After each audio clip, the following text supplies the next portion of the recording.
ଗଳ୍ପ ବଣ ମଣିଷ। ସାବିତ୍ରୀ ଦେବୀ କହୁଥିଲେ ମନକୁ ମନ, ମଣିଷକୁ ଯଦି ପକ୍ଷୀ କିମ୍ବା ଗୋଟିଏ ପଶୁର ମନ ଦେଇଥାନ୍ତ ତେବେ କେଉଁଠି ଅସୁବିଧା ହୋଇଥାନ୍ତା ଭଗବାନ। ସଂସାର ତ ତାହାର ଚାଲୁଛି ଆଉ ଚାଲୁ ବି ଥାନ୍ତା। ଏମିତି ଭାବନା, ସମବେଦନା, ଆଶା, ନିରାଶ ଆହୁରି ଅନେକ ଆସକ୍ତିମୂଳକ ଚିନ୍ତାଧାରା ମଣିଷକୁ ନ ଦେଇଥିଲେ କ'ଣ କିଛି ଅସୁବିଧା ହୋଇଥାନ୍ତା। ଏବେ ପିଲାମାନେ କମ୍ଫର୍ଟ ଲାଗୁନି, କମ୍ୟୁନିକେସନ ସୁବିଧା ନାହିଁ କହି ଘରଠାରୁ ଦୂରରେ ଯାଇ ରହୁଛନ୍ତି। ସାବିତ୍ରୀର ଦୁଇ ପୁଅ ବି ଗାଁ ଭିତରୁ ଯାଇ ରାସ୍ତା କଡ଼ରେ ଘର ତିଆରି କରି ରହିଲେ। 2-4 ଖୋଜର ବାଟ ଗାଁ ଭିତରେ ଥିବା ଘର ଆଉ ଗାଁ ବାହାରେ ଥିବା ଘର ମଧ୍ୟରେ। ତଥାପି ମାସ ମାସ ଦେଖା ହୁଏନି ନିଜ ପୁଅମାନଙ୍କ ସହିତ। ସାବିତ୍ରୀର ପୁଅ ବୋହୂ ତାଙ୍କର କେତେ ପ୍ରକାର ଦେଶୀ ବିଦେଶୀ ବ୍ୟଞ୍ଜନ କରି ଖାଆନ୍ତି। ମାଆକୁ ଗାଁରେ ଭାତ, ଡାଲି, ଆଳୁ ଚକଟା ବି ଟିକେ ସବୁଦିନ ମିଳିବା ସମ୍ଭବ ହୁଏନି। ପିଲାବେଳୁ ନା ଚୁଡ଼ା ଖାଇବାକୁ ଜମା ପସନ୍ଦ କରନ୍ତି ନାହିଁ ସାବିତ୍ରୀ ଦେବୀ। କିନ୍ତୁ ଏମିତି ଭାଗ୍ୟ, ଏବେ ଚୁଡ଼ା ତାଙ୍କ ଜୀବନ ଧାରଣର ଏକମାତ୍ର ପନ୍ଥା ହୋଇପଡ଼ିଛି। ସେଥିପାଇଁ ସେ ଭାବନ୍ତି, ଯଦି ମଣିଷର ଅନ୍ୟ ଜୀବମାନଙ୍କ ପରି ଗୋଟିଏ ସମ୍ବେଦନଶୀଳ ମନ ନଥାନ୍ତା ସେ ହନ୍ତସନ୍ତ ବି ହେଉନଥାନ୍ତା। ଗାଁରେ ଯେତେ ସବୁ ପିଲା ବାହାରେ ଚାକିରି କରୁଛନ୍ତି ସେମାନେ ସମସ୍ତେ ଦୋଳଯାତ୍ରା ସମୟରେ ଘରକୁ ବୁଲି ଆସନ୍ତି। ମଣିଷ ସବୁଦିନ ମନ୍ଦିର ଯାଏ, ଦୋଳରେ ପ୍ରଭୁ ଆମ ଘରକୁ ଆସନ୍ତି। କେହି ଅଧମ ହିଁ ଏମିତି ଗୋଟିଏ ସୁଯୋଗକୁ ହାତଛଡ଼ା କରୁଥିବ। ପ୍ରଭୁଙ୍କୁ ଦର୍ଶନ କରିବା ଓ ରଙ୍ଗ ଖେଳିବାର ସେ ଆନନ୍ଦ ଅଧମମାନଙ୍କୁ ସମୟର ଅପଚୟ ଲାଗେ। ଆଉ ଏଇ ସାବିତ୍ରୀ ଅଧମମାନଙ୍କର ମା। ତଥାପି ମନ ସମ୍ଭାଳି ହେଲାନି ସାବିତ୍ରୀର।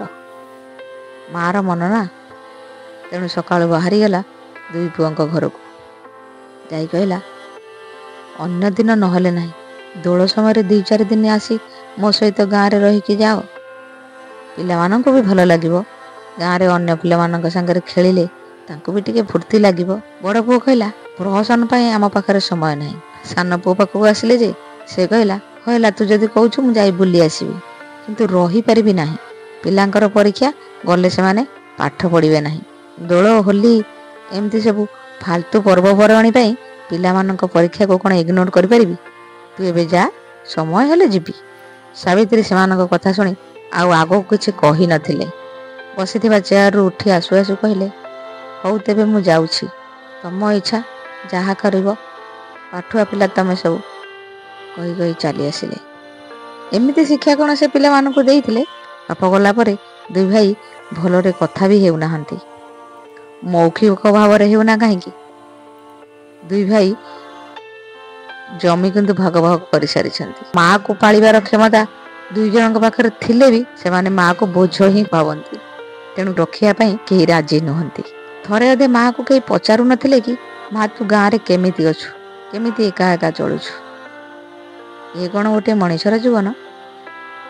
ବଡ଼ ହେବା ପରେ ନିଜକୁ ପାଳିବାର କ୍ଷମତା ହାସଲ କରିବା ପରେ ବାପା ମାଙ୍କ ପାଖରୁ ଚାଲିଯାଇ ଅନ୍ୟତ୍ର ନିଜର ଗୋଟିଏ ବସା କରିବା କ'ଣ ମଣିଷର ପ୍ରକୃତି?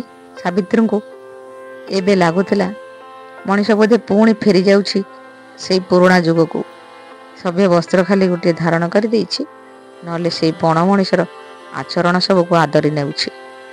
ଏତେ ସବୁ ଭାବିବା ସାବିତ୍ରୀଙ୍କ ଶାରୀରିକ ଅବସ୍ଥା ପାଇଁ ଠିକ୍ ନଥିଲା, କିନ୍ତୁ ଭାବିବା ଛଡ଼ା ଅଲଗା କିଛି ବି ସେ କରିପାରୁନଥିଲେ। ପୁଅଙ୍କ ପାଖରୁ ଫେରି ଦାଣ୍ଡ ପିଣ୍ଡାରେ ବସି ପଡ଼ିଲେ। ଏମିତି ଗୋଟିଏ ଶେଷ ପରିଣତି ପାଇଁ ଏତେ ସବୁ କଷ୍ଟ ସେ ସହୁଥିଲେ ନା? ପତି ପତ୍ନୀ ଦୁହେଁ ପେଟ ମୁଣ୍ଡ ମାରି ପିଲାଙ୍କୁ ମଣିଷ କରିଥିଲେ। କ'ଣ ଲାଭ ମିଳିଲା ତାଙ୍କୁ ଏମିତି ଜୀବନରୁ? ଦୂରରୁ ବିମାନରେ ଝୁଲି ଝୁଲି ଆସିଥିବା କୃଷ୍ଣଙ୍କ ଉଦ୍ଦେଶ୍ୟରେ କହିଲେ, ନଟିଆ, ତୁ ବି ଯଶୋଦାଙ୍କୁ ଛାଡ଼ି ଦିନେ ଚାଲି ଯାଇଥିଲୁ ନା? ତାଙ୍କୁ ବି ଠିକ୍ ଏମିତି ଦୁଃଖ ଯନ୍ତ୍ରଣା ହେଉଥିବ। କେତେ କାନ୍ଦୁଥିବେ ସତରେ ସେ। ତାଙ୍କରି ଦୁଃଖ, ତାଙ୍କରି ଯନ୍ତ୍ରଣାରୁ ତୋ ଜୀବନ କ'ଣ ସୁଖରେ ଗଲା କାହ୍ନା? ଯଶୋଦା ତ ତୋ ମା ଥିଲେ ନା, ତାଙ୍କର ସହିବାର କ୍ଷମତା ବହୁତ ବେଶୀ, ସୀମାହୀନ ସହିବାର କ୍ଷମତା ତାଙ୍କର ଥିଲା। ମୁଁ ମଣିଷ କେଶବ, ଆଉ ପାରୁନି, ମୋତେ ଏ ଦୁଃଖ ଯନ୍ତ୍ରଣାରୁ ମୁକ୍ତି ଦେଇଦେ। ଏତିକି କହୁ କହୁ ସେ ଟଳି ପଡ଼ିଲେ। ଆଗକୁ ଆଉ କିଛି କହିପାରିନଥିଲେ। ସଂସାର ଜଞ୍ଜାଳରୁ ମୁକ୍ତ ହୋଇଯାଇଥିଲେ। ସତରେ ନା, ମଣିଷ ଏବେ ସବୁଥିରେ ପାରଙ୍ଗମ, କେବଳ ମନୁଷ୍ୟତ୍ୱକୁ ଛାଡ଼ି ଦେଇ। ସାବିତ୍ରୀଙ୍କ କହିବା ଭଳି ମଣିଷ ଏବେ ଧୀରେ ଧୀରେ ବଣ ମଣିଷ ପାଲଟି ଯାଉଛି। ରହୁଛି।